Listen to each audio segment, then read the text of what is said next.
So hello everyone, welcome to another episode market की बात। चलिए अपना एनालिसिस शुरू करते हैं। सो अभी अगर हम लोग डेली टाइम फ्रेम पे देखेंगे मार्केट को, तो वहाँ पे साफ साफ दिख रहा है कि जैसे ही मार्केट्स के अंदर एक मोटी सेलिंग आती है, नेक्स्ट डे बाइंग आ जाती है। यहाँ पर ये चीज़ फिनोमेना 2 बार कंटिन्यू हुआ, पर यहाँ से मार्केट ने एक स्ट्रेंथ नीचे की साइड दिखाया। दोबारा मार्केट ने यहाँ पे गैप डाउन अच्छा खासा दिया था, लेकिन मार्केट ने ऊपर की साइड क्लोजिंग दी, फिर मार्केट नीचे क्लोज हुआ एंड देन मार्केट आज एक ऊपर की साइड पे क्लोजिंग दे दिया। हमारे जो इंपॉर्टेंट लेवल्स थे वो थे 45,000 एंड देन 45,500। मार्केट ने आज भी करीबन 45,500 के लेवल्स को रिस्पेक्ट करा है। 45,600 के लेवल से मार्केट ने रिवर्सल दिखाया है। मार्केट ने इस लेवल को अभी भी ब्रीच नहीं करा है। डज दिस मीन कि ये लेवल अभी भी काफ़ी ज़्यादा इंपॉर्टेंट बन जाता है हमारे लिए? तो आंसर इज़ येस। अब तो 45,000 का लेवल है वो काफ़ी ज़्यादा इंपॉर्टेंट बन जाता है। अब इसको 15 मिनट्स टाइम फ्रेम और डिटेल में देखेंगे। बाकी अगर हम डेली टाइम फ्रेम में बात करें तो कोई भी ज़्यादा इतनी प्रोमिनेंट ट्रेंड लाइन नहीं दिख रही है हमें। एक ये ट्रेंड लाइन अगर हमें बनानी है तो बना सकते हैं। यहाँ से मार्केट ने सपोर्ट लिया एंड मार्केट अब यहाँ से ऊपर जा सकता है। जनरल मार्केट अभी भी मैं कहूँगा मार्केट का थोड़ा सा नेगेटिव के ऊपर ही रहेगा। बजट्स के टाइम पे मार्केट काफ़ी ज़्यादा वॉलेटाइल हो जाएगा। अगर आज हम लोग ध्यान से देखेंगे तो इंडिया विक्स पे 15.68% के आसपास था, जो कि काफ़ी ज़्यादा ऊपर है। काफ़ी दिनों बाद मैंने इतना इंडिया विक्स देखा है। इंडिया विक्स काफ़ी टाइम से 10, 11, 12 के अंदर ट्रेड कर रहा था एंड 15 का मतलब है कि प्रीमियम्स काफ़ी ज़्यादा महंगे हो गए होंगे। इसका सीधा मतलब है कि अपनी क्वांटिटी जो आप यूजुअल क्वांटिटी ट्रेड करते हो उसको कम करके अपने एसएल थोड़े बड़े करने पड़ेंगे आपको, क्योंकि मार्केट्स के अंदर मूव ज़्यादा आएंगे तो प्रीमियम ज़्यादा जल्दी ऊपर नीचे हो सकते हैं। और अगर आप यूजुअल क्वांटिटी से ट्रेड करेंगे तो आपका एसएल भी हिट हो सकता है। तो चलिए बात करते हैं 15 मिनट्स टाइम फ्रेम के अंदर बैंक निफ्टी के अंदर। सो मार्केट्स ने जैसे थोड़ा सा एक एक्सपेक्टेशन लगाई हुई थी सुबह से ही कि मार्केट्स आज एक गैप अप दे सकते हैं बिकॉज HDFC की न्यूज़ थी एंड मार्केट्स ने यही किया। आज बैंक निफ्टी इतना अच्छा ऊपर नहीं गया, बैंक निफ्टी इतना सिंक में नहीं था। बैंक निफ्टी फर्स्ट हाफ के बाद साइडवेज हो था, लेकिन निफ्टी 1.8% ऊपर था। ये क्यों ऊपर था? क्योंकि आज रिलायंस 7% से ज़्यादा की उछाल के साथ क्लोजिंग दी है। रिलायंस सबसे हाईएस्ट अपने सर्वे पहुँच चुका है।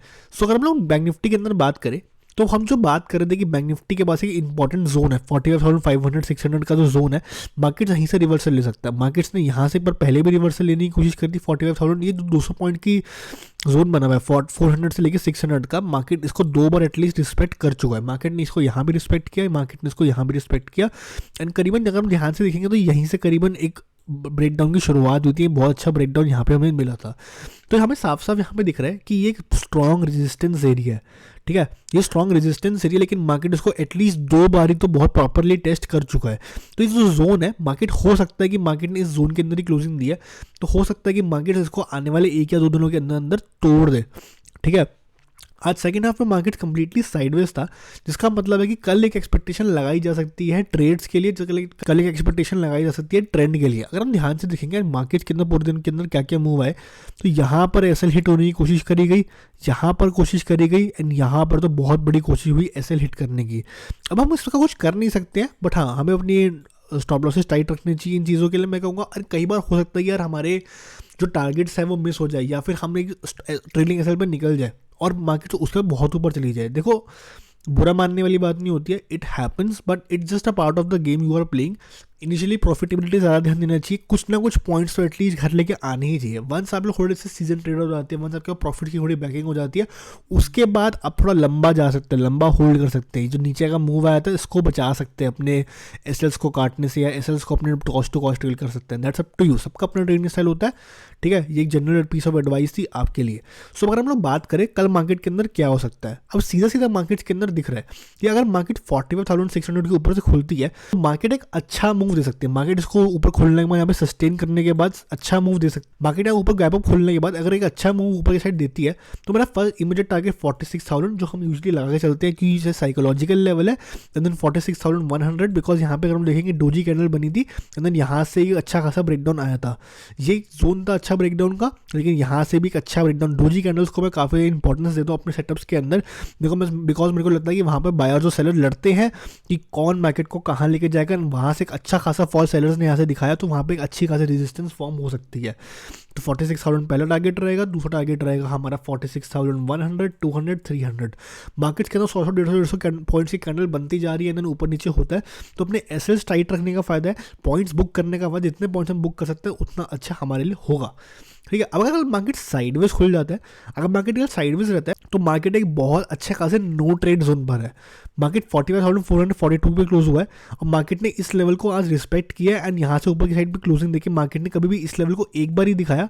तो मेरा नो ट्रेड जोन 45,600 के नीचे एंड 45,200 के ऊपर रहेगा। मार्केट अगर यहाँ से ब्रेकडाउन देखिए 15 मिनट्स टाइम फ्रेम में कैंडल क्लोज करती है जो कि फर्म क्लोजिंग होगी, उसके बाद जब भी हमारा सेटअप बनता है हम तब ट्रेड लेना पसंद करेंगे। जब मार्केट कैंडल नीचे क्लोज करेगी तो हमारे लिए इंडिकेशन हो सकता एक इंडिकेशन हो सकता है कि हाँ मार्केट नीचे गिर सकती है, मार्केट्स के अंदर एक थोड़ी सी वीकनेस बनती जा रही है एंड मार्केट्स क्या पता अब वहाँ से फॉल होना शुरू हो जाए। तो जब भी हमारा फिर सेटअप बनेगा, कंफर्मेशन मिलेगी, हम ट्रेड ले लेंगे। पहला हमारा इमीडिएट टारगेट बहुत इजीली रहेगा हमारा 44,800 के आसपास। 48,000 के लेवल को मैं इतना इमीडिएट इंपॉर्टेंस इसलिए नहीं दे रहा हूँ क्योंकि मार्केट्स के अंदर मेरे को लगता है जब गिरेगी तो बहुत अच्छा खासा बड़ा मूव आएगा, बहुत फास्ट मोमेंटम आएगा जिसको कैरी फॉरवर्ड करने के लिए हमें देखना पड़ेगा। ठीक है, तो 44,800 बिकॉज 1% के आसपास का मूव मैं एक्सपेक्ट कर रहा हूँ, तो ये 44,800 1% के आसपास का मूव बनता है। अगर उसको मार्केट ब्रीच करता है तो 44,600 44,500 ये मेरा आखिरी मूव रहेगा। इतनी बड़ी एक्सपेक्टेशन मूव की मैं नहीं लगा के चल रहा हूँ। Yes markets are volatile, VIX बढ़ा हुआ है, लेकिन अभी बजट में कुछ ऐसा अभी बजट आना है। ठीक है, और उससे भी बड़ी बात इस बार इंटरम बजट आना है, इस बार फाइनल बड़ा बजट नहीं आना है। इंटरम बजट में इतनी कोई बड़ी अनाउंसमेंट यूजुअली नहीं होती है, जिसकी वजह से हो सकता है कि मार्केट से थोड़ा साइडवेज में कंटिन्यू रहे और इतना बड़ा ऊपर नीचे का मोमेंटम मार्केट्स बाद में डिसाइड करे, अभी मे बी ना करे। ठीक है, अब अगर कल मार्केट गैप डाउन खोलता है तो हमारी स्ट्रेटजी बहुत सिंपल रहेगी। 45,200 के नीचे अगर मार्केट गैप अप खोलता है तो हम लोग सीधा यहाँ पे ट्रेड करना पसंद करेंगे एंड लेवल्स हमारे जो साइडवेज मार्केट के बाद भी सेम ही रहे, 600 500 ये काफ़ी अच्छे लेवल्स है जो हम लोग देख सकते हैं मार्केट्स के अंदर। अब अगर हम लोग निफ्टी के अंदर बात करें तो निफ्टी के अंदर आज एक बहुत ज़्यादा क्लियर ट्रेंड था one compare to bank Nifty, क्योंकि आज रिलायंस ने काफ़ी ज़्यादा निफ्टी को उठाया। बैंक HDFC बैंक में देखो आप लोग देख सकते हो तो 1.38% उठा था, लेकिन रिलायंस आज 7% ऊपर था and one of the main constituents of Nifty is Reliance, जिसकी वजह से निफ्टी ने आज काफ़ी अच्छा मूव दिखाया। मिड कैप ने भी अच्छा मूव दिखाया, सेंसेक्स ने भी आज अच्छा मूव दिखाया। अब अगर हम लोग यहाँ से ध्यान से देखेंगे तो यहाँ पर मार्केट से 50 मिनट टाइम के अंदर एक डब्ल्यू पैटर्न का ब्रेकआउट दिया एंड मार्केट ऊपर गया। मार्केट ने करीबन इस लेवल को सेकेंड टाइम यहाँ पे मार्केट ने क्लोजिंग दिया है। ये एक बहुत क्रूशियल लेवल में मार्केट्स ने क्लोजिंग दिया। मार्केट ने बीच पर यहीं से एक बहुत अच्छा खासा डाउन ट्रेंड दिया था जब मार्केट 3-4% के आसपास गिरा था एक दिन के अंदर एंड मार्केट अब इसी लेवल पे आके खड़ा हो चुका है।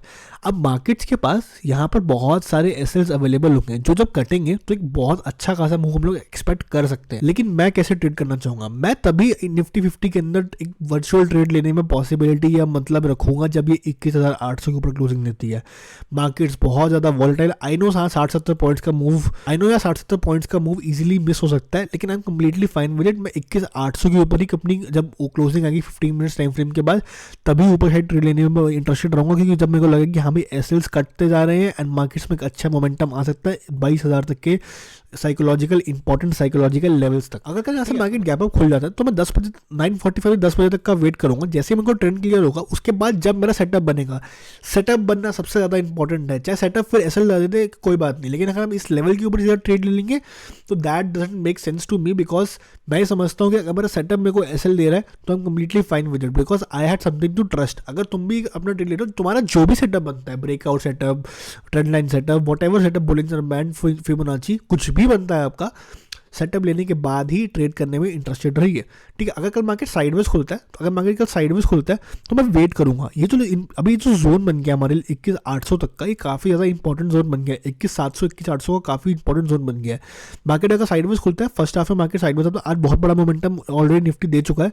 अगर फर्स्ट हाफ में निफ्टी साइडवेज रहता है तो मैं सेकंड हाफ पे काफ़ी ज़्यादा इंटरेस्टेड हूँ। मार्केट्स के अंदर मैं दोनों लेवल मार्क कर लूँगा एंड जहाँ भी मार्केट ऊपर जाएगा, मैं नीचे जाएगा, मैं वहाँ ट्रेड लेने के लिए इंटरेस्टेड रहूँगा। सेटअप बनेगा, ट्रेड लूँगा।